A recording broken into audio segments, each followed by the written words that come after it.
day or night, whatever it might be where you are, and we are back with another Skyrim ambient reading video. However, I do want to have a tiny disclaimer and apology for my bad pronunciation of some of these Skyrim words. I'm a little bit stupid, so you'll have to forgive me.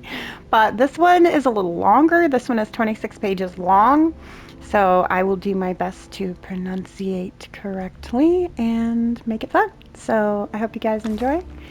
Myths of Sheogorath by Mimophanes. I think I said that right. Sheogorath invents music. In the earliest of days, in a time when the world was still raw, Sheogorath decided to walk amongst the mortals. He donned his guise of gentleman with a cane and moved from place to place without being recognized.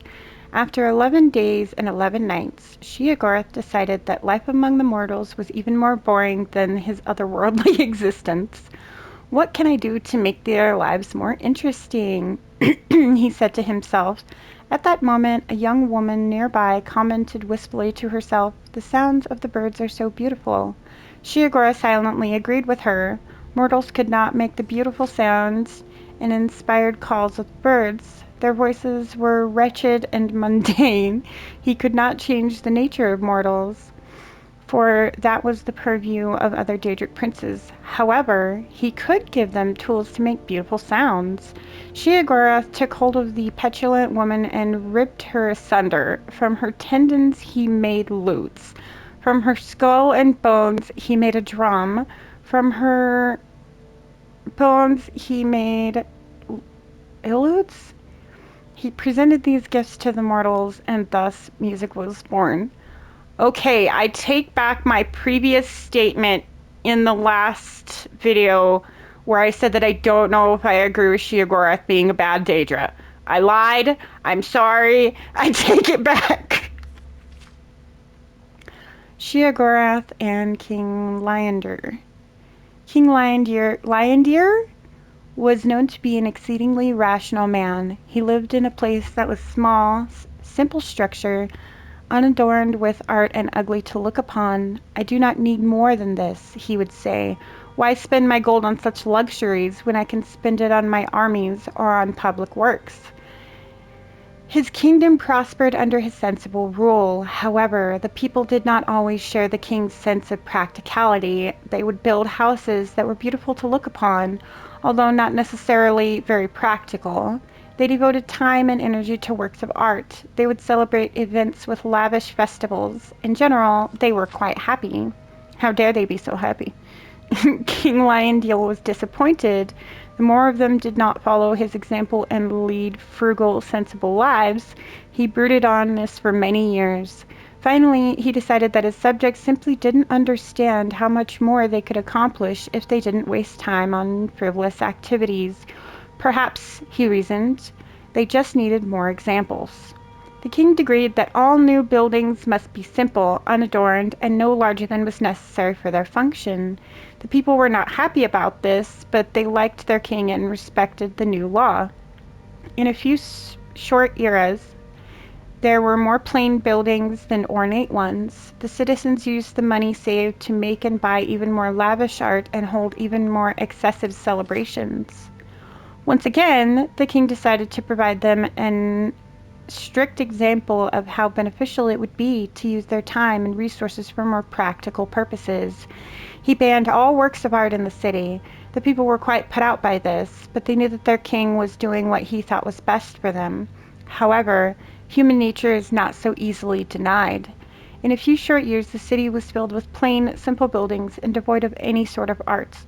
However, the people now had more money and time to devote to their parties and festivals.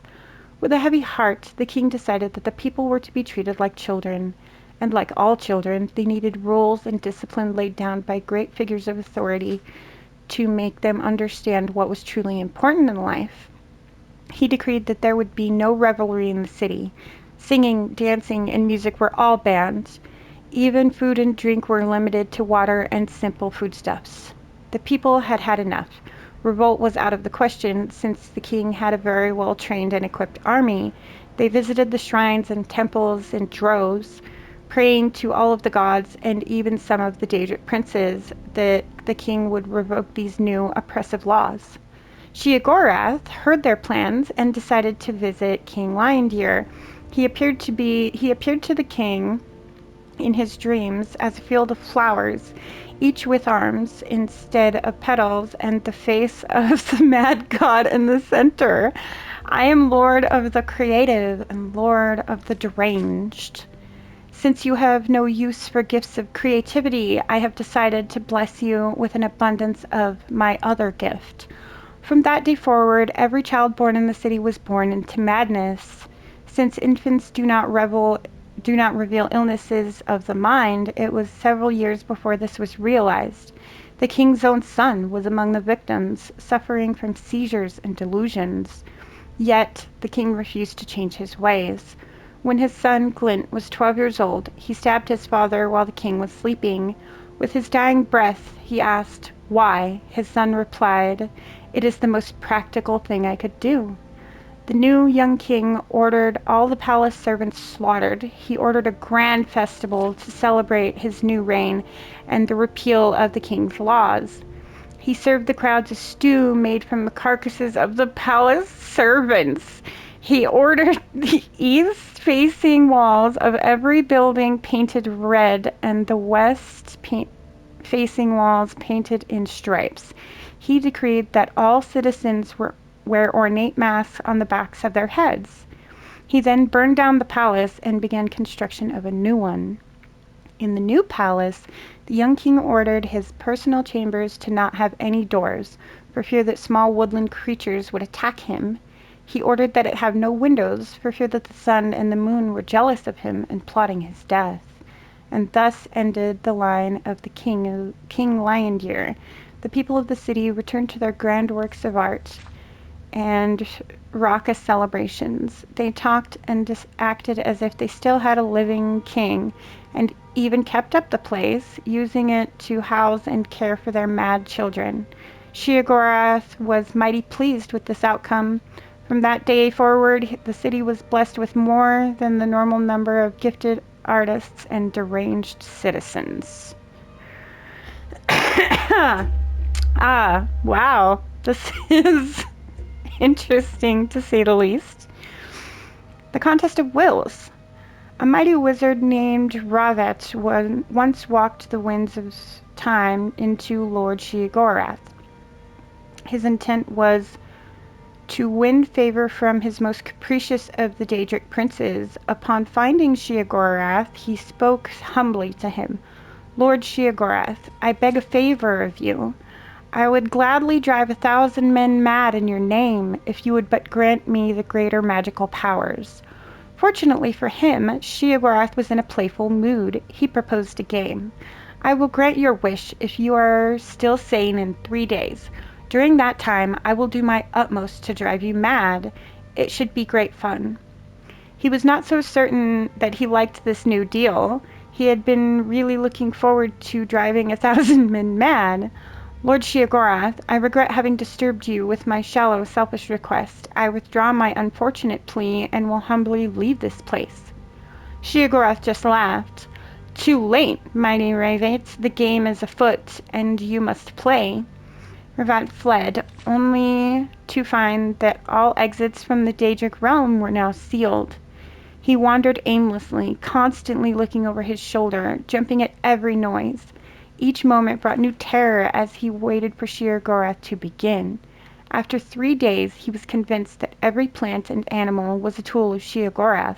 He hadn't eaten or drunk anything for fear that Sheogorath had poisoned the food or drink. He hadn't slept for fear that Sheogorath would invade his dreams, which was foolish, as dreams are the domain of Vaermina. May she grant us restful sleep. It was then that Sheogorath appeared to him. He cried out, "You have set the whole world to watching me. Every creature and plant are doing your bidding to drive me mad." Sheogorath replied, "Actually, I have done nothing. You have driven yourself mad with your fears. Your delusions prove that you are truly deranged, and therefore I win. While you wanted to make 1,000 men mad, I only wanted to break one man's mind. Yours. From that day forward, Ravat served Sheogorath's every whim. Whenever daring travelers try to approach Sheogorath, he warns them, Sheogorath is already inside each of us. You have already lost. Wow. I do have to say, I am having fun reading these books. Like, some of these things that I have found in these books are just absolutely great. I mean, I'm not super versed in the Skyrim lore. That's one of the reasons I thought this would be fun, and it's it's quite interesting to say the least. I hope that you guys enjoyed Miss of Sheogorath. Thank you so much for listening, as always, and I hope you all have a wonderful rest of your week. Thank you so much. I appreciate you, and don't forget to stay hydrated.